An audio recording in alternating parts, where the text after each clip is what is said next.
You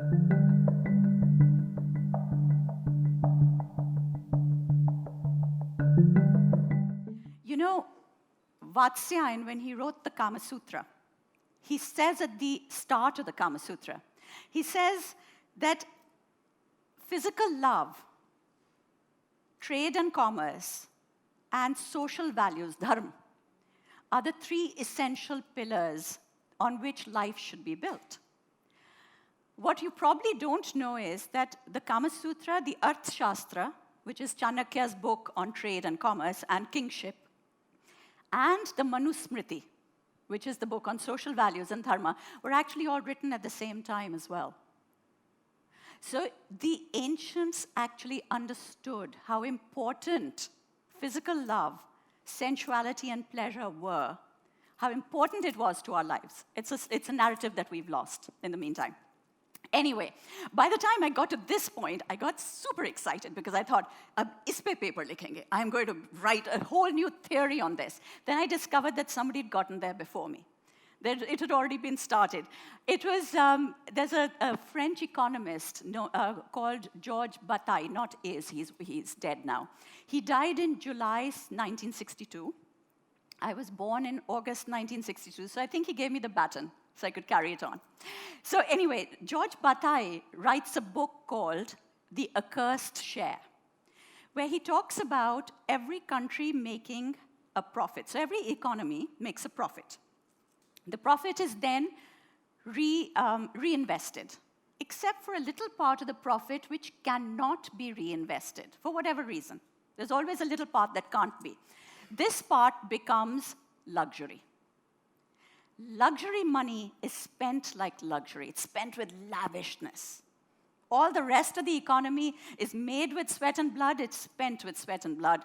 Luxury money is spent differently.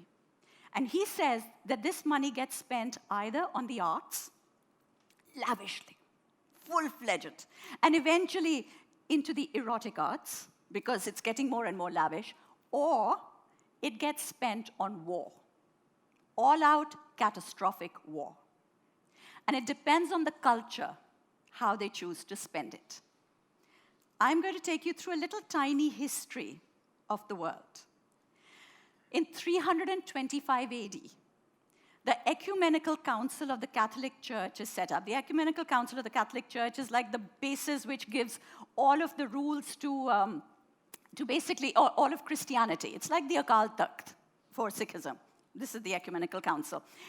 And they come into power and they say, the body is sinful. Sex is bad. Everything is evil. Give it all up. Pleasure is bad for you.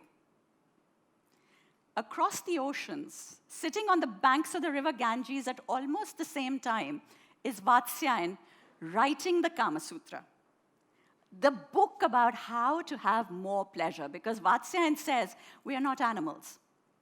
We are the only species who's capable of understanding just how much pleasure there is and how to develop it. So he gives you 5,000 different ways of kissing. Just as a matter of interest, how many different ways has anybody here tried?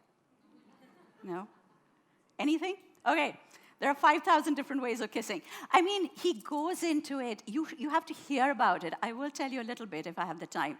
You know, perfuming, pan. Pan was the ultimate in seduction. The giving and taking of pan. Different shapes and sizes of pan, different fillings.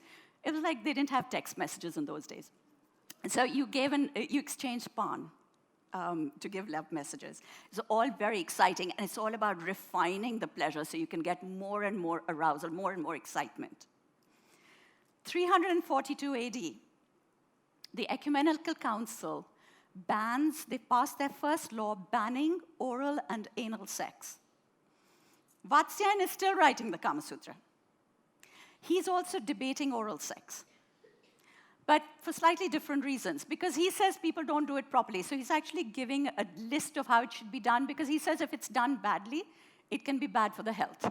We'll talk about that later during the music. Okay, so that's the 300s.